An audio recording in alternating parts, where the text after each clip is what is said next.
Hey, this is Mike. Thank you so much for choosing this video.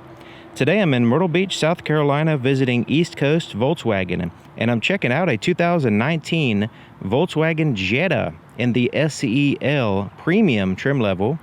Now this is a completely redesigned Jetta for the 2019 year model, so let's go ahead and check it out. This Jetta is sitting on 205 55 Bridgestone tires wrapped around 17-inch alloy wheels. It also has four-wheel disc brakes with ventilated disc rotors in the front and solid disc rotors in the back. The name of this color is Silk Blue Metallic, and it is one of the main reasons why I chose this particular vehicle. Really nice color, and check out the strong lines there on the hood. Okay, so looking at the front, you see it has mostly a flat black grille, especially the bottom there and around the fog lights. But the grille also has those horizontal chrome pieces with a wide one at the top, and you notice the smaller ones extend out even into around the headlights here. So you have the chrome that extends right in here all the way across and then back out, and kind of one solid unit is what it's going for, I assume. Now the headlights have a little textured bezel there in black, a gloss black, looking nice. Has an LED accent on the top. Now the headlights are powered by LEDs and a projector tube for your low and your high beams, and you have a standard bulb for your turn signal there. Your fog lights are in reflector housings, and they're powered by halogen bulbs. Looking at the profile of the vehicle, you can see most of it is body colored. The handles, the side mirrors there have the body colored portion. Has a chrome accent on the SEL right here and across the base of the windows. The pillars are a flat black in here. Now the wheels are black, but they also have a kind of a smoked chrome or just a non-reflective surface there. So it doesn't really match the chrome accents, but it does kind of keep a subtle look. It's not too flashy, is basically what I'm trying to say. This is what the key looks like. It's a proximity key system, and this is a very lightweight and sleek, smooth, rounded off key. So it's light, easy to keep with you. As long as it's in your pocket or a bag, you can use the vehicle 100%. So it has lock and unlock, ability to unlock the trunk as well. And it also has a panic button here. So let's push that and see what it sounds like, the horn.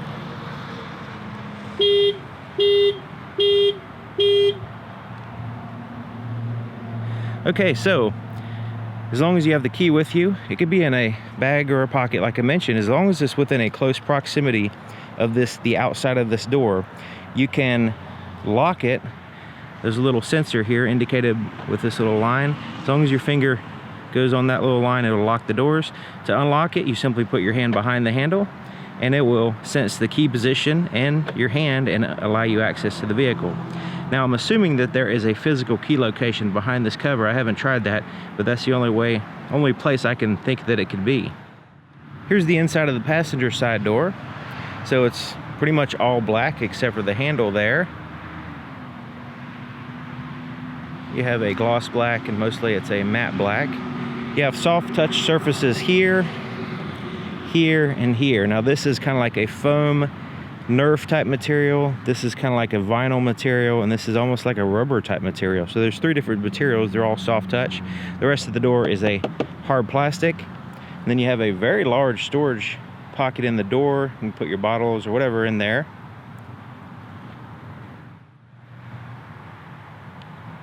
Now it's manually adjusted seat here for the passenger. Now they're heated, and they have a little contrast stitching there in the center.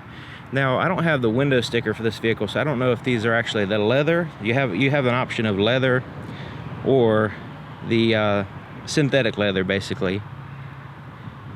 But it does have the perforations here in the center portion, as well as here on the side, and then it goes to the smooth leather here. And down below there looks like a cloth where that plastic touches the seat there.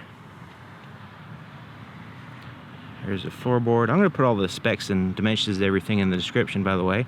And you see there's some slight tapering right in here, but overall looks pretty good. The dash is very soft. It's kind of like that foam rubber type material, and it's really, really soft. Here's a glove compartment, smooth plastic, and there's an optical drive in here, as well as SD card inputs.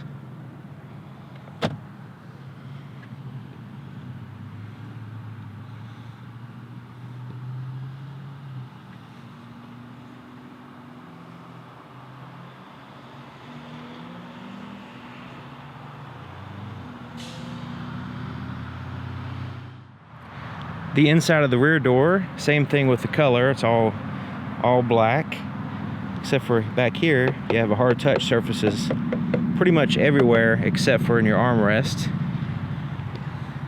And you have a storage pocket there. Threshold, and then you have the seats perforated and with the contrast stitching, but they're not heated. And there's an armrest with cup holders. It has the latch system for car seats or ISOFIX.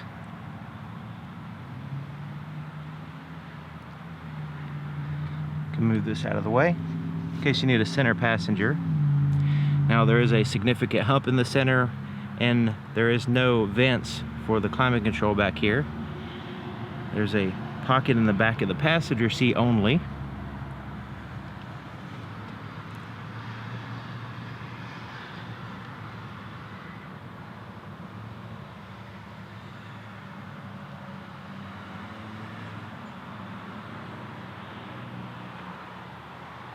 Now those seats do fold down in a 60-40 split to add to your cargo space, which I'll show you that in just a minute.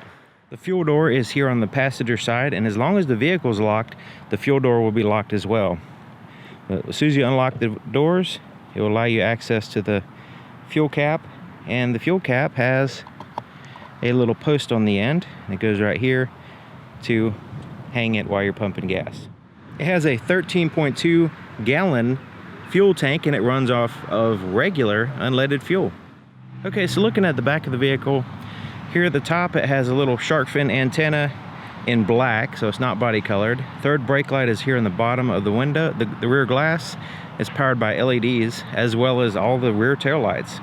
So you have some standard bulbs in the front for your turn signals and your fog lights, but here in the back it's all LEDs, your reverse lights, your turn signals, brake lights, everything.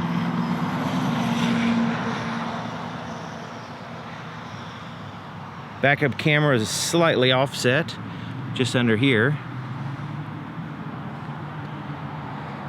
And you see those chrome pieces at the bottom.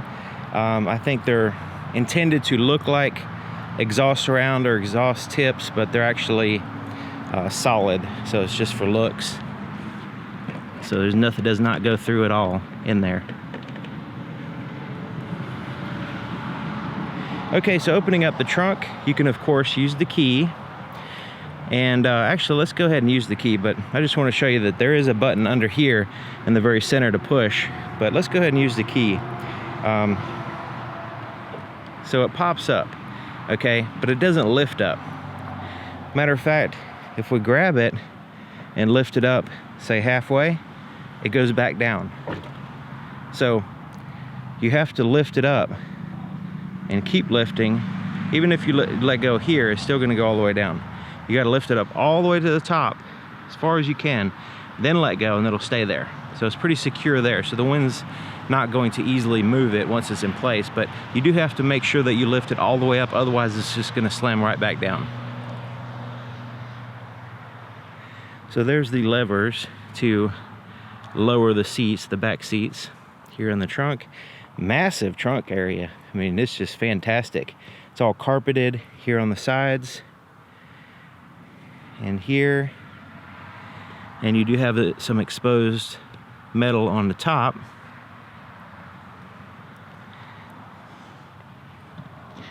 Let's go ahead and lift up this back portion here, the floor. So you can see it has a spare tire with a subwoofer. It's the Beats sound system, and it has a subwoofer and the tools for your spare tire. It also comes with a tow hook, which a lot of people don't know what this is for.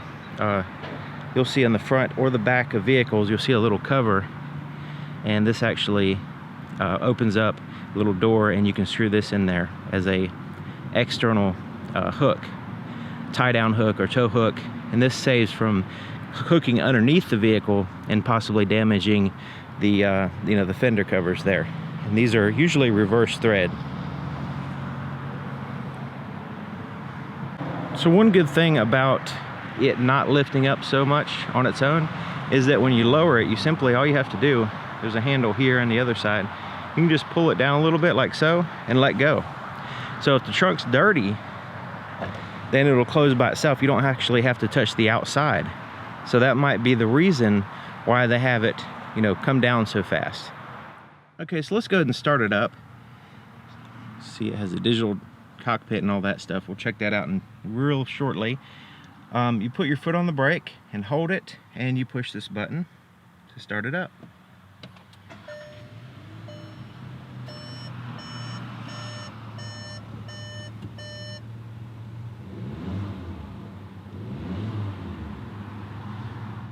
Here's the floorboard in front of the driver's seat, and you see the floor mat snaps in place, keeping it in place but easily removable. There's your accelerator and brake pedal, and it has a really nice big footrest here with a nice angle. So let's take a look under the hood, and I want to mention something about this hood latch. It's right here, and you can notice it's flush with the side of the vehicle. When you close this door, this part will actually cover this up so you can't accidentally pull it and release the hood while you're driving. To open the hood, there's a latch right here in the very center, and you just push it up. It's actually a little bit slightly offset here, so there's the emblem. It's about right in this area, and you push it up, lift it up, and you can see the latch right there. Now it's kind of a heavy hood. It's a steel hood, not aluminum, so it has some weight to it, so you want to be prepared for that. Also, you want to be prepared for the prop that's required to hold the hood up. So there it is in yellow, so you can see it easy. And you just lift it up, and it goes right here. Okay, so underneath the hood is insulated there in the center portion. It does have some seals on the sides and here in the front, helping with the airflow, as well as the back as well. And that helps out with noise and airflow. Has an insulated firewall with a heat shielding around the turbo back there and the exhaust. So it's not covered up with plastic. A lot of vehicles nowadays have this big plastic cover, so this one doesn't have that, which is nice. You can see actually has an aluminum valve cover covering up the dual overhead cams.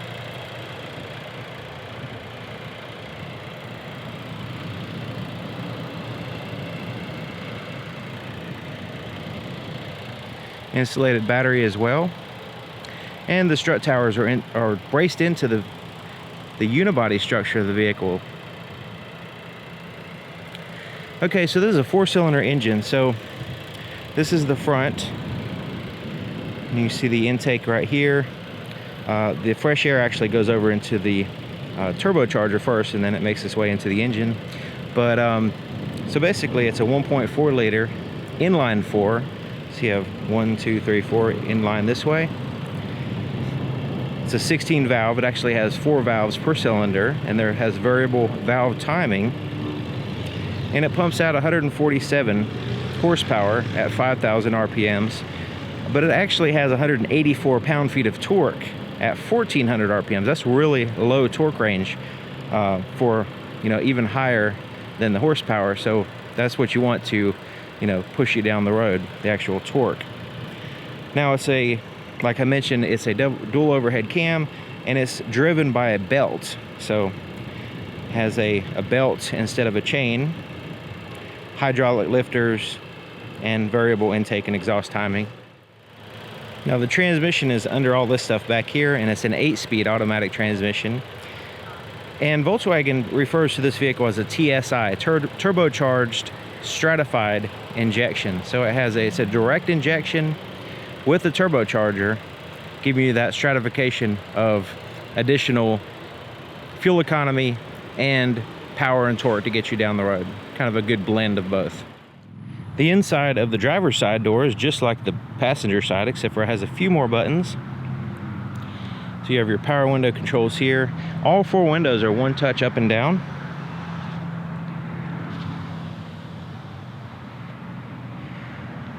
Has the side mirror adjustments, heated side mirror adjustments. You just pick a side and adjust it with this little joystick. And the side mirrors also have the blind spot monitor indicator in the side there. Door lock controls, the ability to pop the trunk.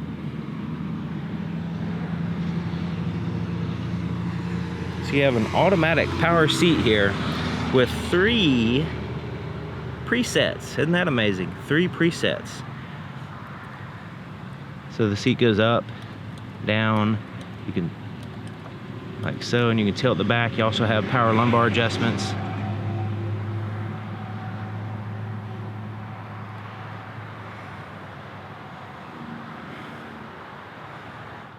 To the left of the steering column, you have your headlight controls. So you have off, automatic, parking light, and then headlights. And you pull out on this knob to turn on your fog lights. Tilt and telescoping steering column. With really good articulation here. Once you get it in place, you can lock it in place here. You notice the knob is easy to find, or the lever is easy to find, and easy to use. Okay, checking it out from the driver's seat. Looking fantastic. So it has a little bit of a texture there on this accent. It looks like it's going for a aluminum metallic look here.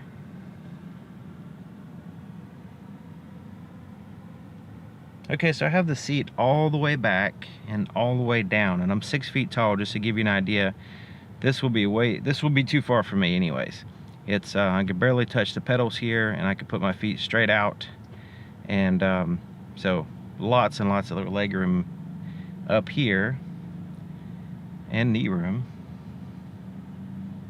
More so on the left side than the right side for me, where the seat is positioned. Okay, so looking at the steering wheel, it's a leather wrap steering wheel with the gloss black there in the center portion. A little bit of a flat bottom. And like some of the other Volkswagens, it has a sharp back and a round front. So it's it feels a little bit different than a normal round steering wheel. Slight bolsters right in here. And it's a textureless leather, so it doesn't have the traditional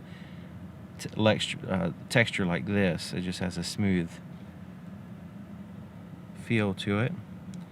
Okay, so here on the right side you have some buttons, and you have your voice recognition button here, and the rest of these buttons, except for this one, correspond with a screen, which we'll get to shortly.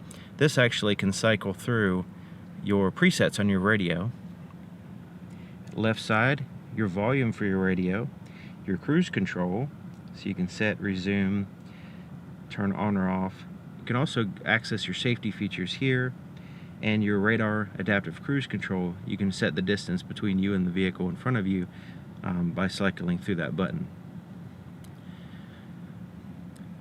Turn your windshield wiper controls are there on the right side. Turn signal and your headlight dimmer switch is on the left side. Okay, so looking at the gauge here, so it's actually a digital screen for the most part. There on the ends, you actually have fixed gauges for your engine coolant temperature, and on the right side is your fuel economy. Your fuel gauge, sorry. But right here in this very center portion, it's all digital, so you can actually change the view. So right now it has gauges popped up and a navigation map there in the center portion. But if I push this view button here, we can push that, and you notice now it's all navigation. Push it again. Now we have some information there on the sides. You notice the speedometer, digital speedometers at the bottom. No tachometer anymore. does show you what gear you're in. Push it again, it pops back up your RPM tachometer there on the left side, what gear you're in, and then your digital speedometer and a kind of a physical looking speedometer that goes up to 160, which is pretty cool, there on the right side. So I like the way you can just get that out of the way if you don't want to have it. If you want to rely solely on your digital speedometer there at the bottom, you can have that, and then focus on your map with your navigation system. Now there's some slight flickering going on with my camera. That's because the refresh rate on the camera is interfering with the LED backlit screen. So let me change the refresh rate on the camera here so you can see there's no solving that issue, just makes it worse. But anyways, it's not actually with your eyes, it's perfectly clear and there's no flickering going on. It's just because I'm filming this with a camera, which is why it's doing that. Okay, so in addition to the view here, we can go zoom in and out on the map by pushing in and out. You can also, you see these buttons, these silver buttons left and right. I'm going to push those, and this gives more information at the top. So you can see it's actually like a part of a menu system here. I'm going to cycle through briefly just to show you the different ones. Navigation is just part of that menu. So your radio, you have your audio there in the center, whatever, like your phone. Let's say you want to see your caller ID or whatever there. Vehicle status. So this is talking about the stop-start feature that the vehicle has. And then this is your driving information, your range, your adaptive cruise control. So this is where we can push this button here and change the distance. It actually has a vehicle in front of it, a little representation of a vehicle so you can see what it's talking about.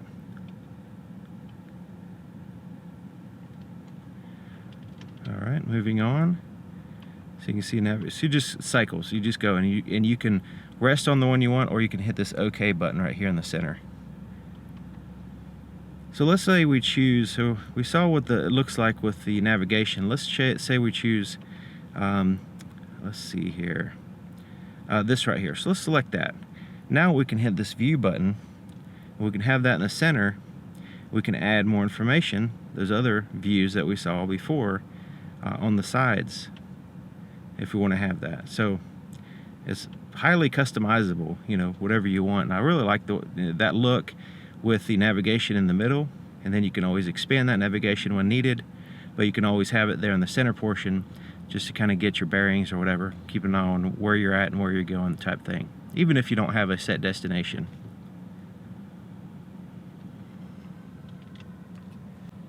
Okay, so checking out this touch screen, you notice it has some gloss black around the outside here, but the actual screen itself is more of a matte surface, so it will need to be cleaned as well, using a microfiber cloth. And I think dealerships should give customers nowadays a microfiber cloth, because they're going to need to, with all these touch screens, they need to constantly clean them.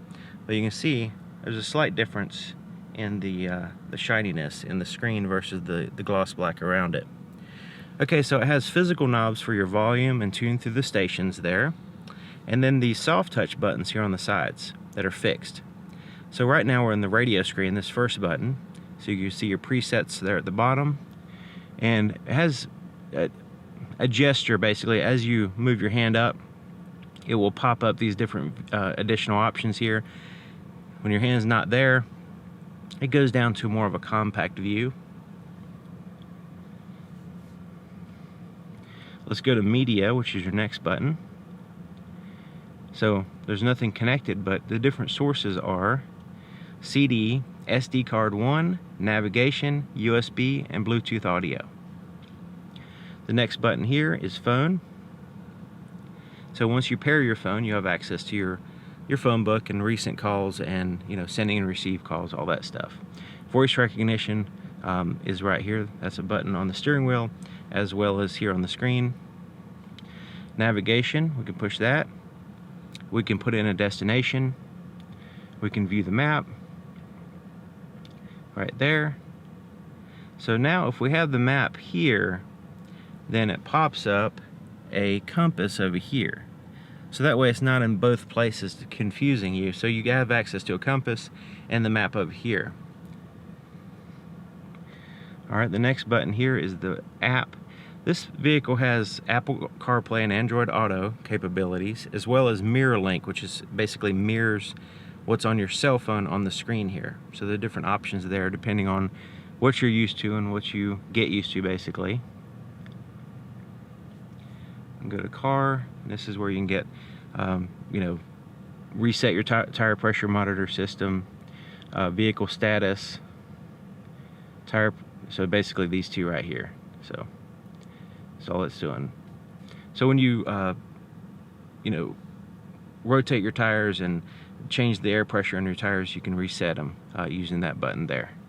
Okay, so this last button, the menu, this is where you'll find all your different icons. So radio, media, navigation, travel link, which is really useful, your telephone, vehicle.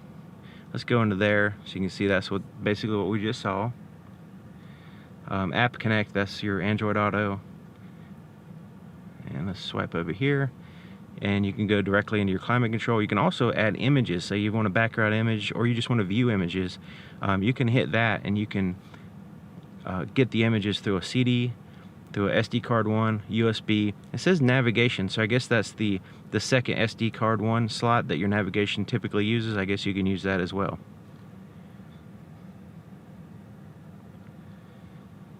And your climate control, you can control some of that here on the screen, and you can get a visual representation of where the air's blowing at that moment, and the temperature and all that stuff.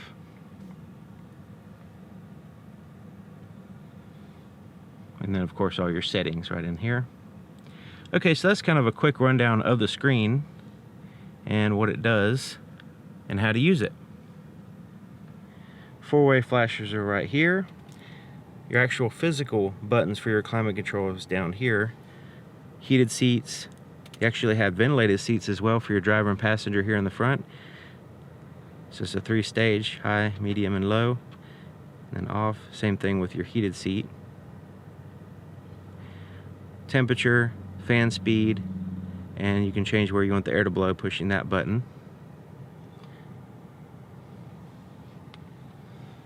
There's a little place to put your cell phone and plug it in for your applications, or you can just put it there. It's a pretty good size, and it's a rubberized bottom portion. 12-volt power supply here, but check it out. It has like this, it looks like a little cigarette lighter, but it's not. It's just a plug to cover it up instead of a door. So we saw the start button, and you have an electronic parking brake here, and to set it, you just put your foot on the brake, lift it up, and it'll have a little indicator light. It's actually for the rear wheels. Release it by pushing the brake.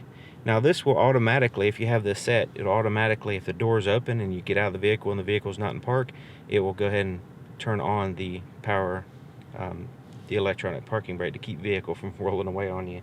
And then your stop start feature, you could turn that off here. You will, if you don't like that feature, you'll have to turn it off every time you enter the vehicle. It'll automatically reset itself. And this is your drive mode. So when we push this, it's gonna have this really cool imagery here. So you have normal, let's go to sport, custom, and eco. Now when we go to custom, we can push this button, adjust, and we can adjust all the parameters the way we want. So your steering, your drive system, and your chassis control. Now this is for, actually it uses a magnetic system to set the stiffness of the suspension basically.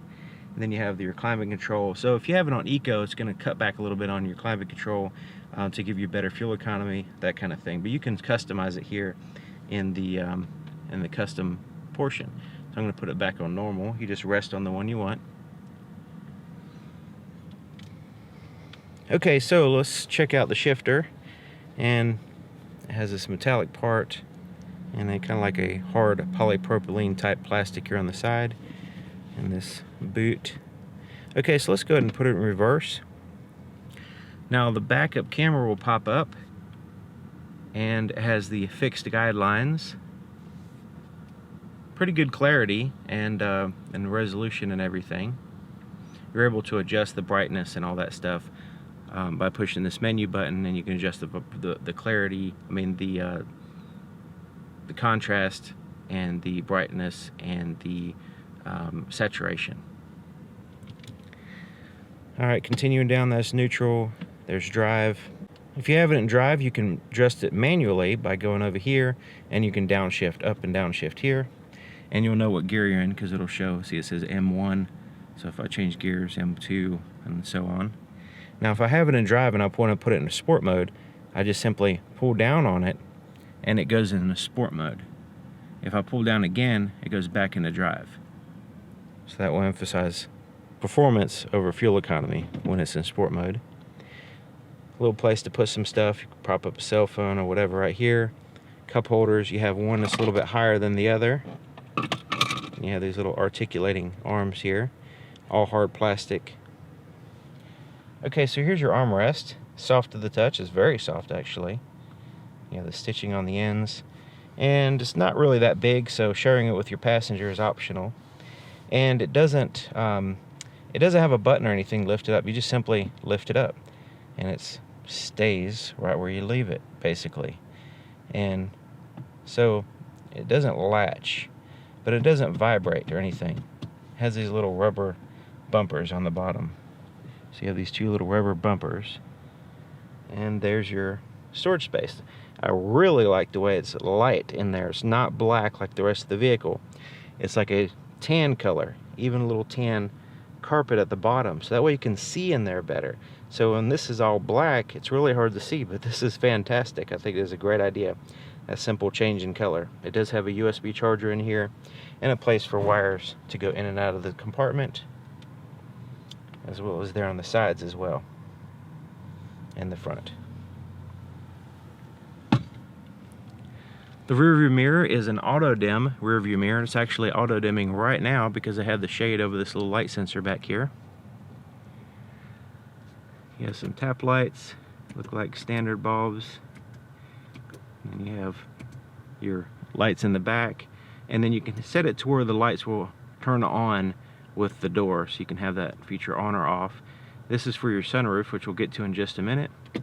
Place to put some sunglasses or extra storage space with a like a rubber type material in there. And then you have your roadside assistance and your emergency buttons up here. The visor is like a vinyl covered soft plastic. It's not a hard plastic. Has a little clip and a little mirror with the little light turns on, like so. Now it has to be within a certain range. See, it turns off if it's flipped up, so it doesn't accidentally stay on. But right there, it'll turn on or off. It also extends out, so we can pull it out like so. All right, same thing on the other side, by the way. Okay, so looking at the sunroof. Now, this one has the sunroof in which it doesn't block 100% of the light. The shade doesn't. So you have this shade that allows some of the light to come through, and we can move this back manually like so, and let's go ahead and vent it up, close it, or we can open it up.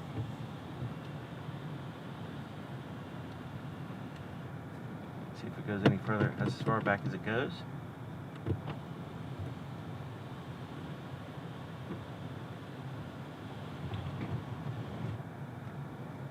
And we can close this up.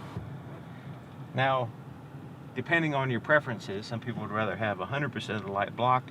This one just simply does not. So you can see a pretty good amount of light comes through, which will add to some heat in the vehicle. Okay, so let's look at the visibility in the back. All right, so you can see the headrest kind of get in the way a little bit, and you have some pillars with a, let's see, A, B, C, D pillars, I guess you can say, back there with a little window, helping out slightly. I guess it depends on your angle that you're looking at it. but overall, you know, not too bad. And of course it has the backup camera and the blind spot monitor and all that to help you out with additional visibility, or assisting you with that. Anyways, all right, thank you for watching. And hey, this is 2019 already. 2019 Jetta. Now this is a, you know, loaded up one. It does have a lot of features. I don't have access to the window sticker, but I'm going to list a whole bunch of information and trim details and specs and all kinds of stuff in the description, and links to even more information, so you can check out the description. If you see anything missing in this video that you want to check out in more detail, it'll be a one-stop shop. You can get everything you want right there in the description. So thank you for watching. Thank you to East Coast Honda for allowing me to show off another awesome vehicle, and I'll see you guys next time.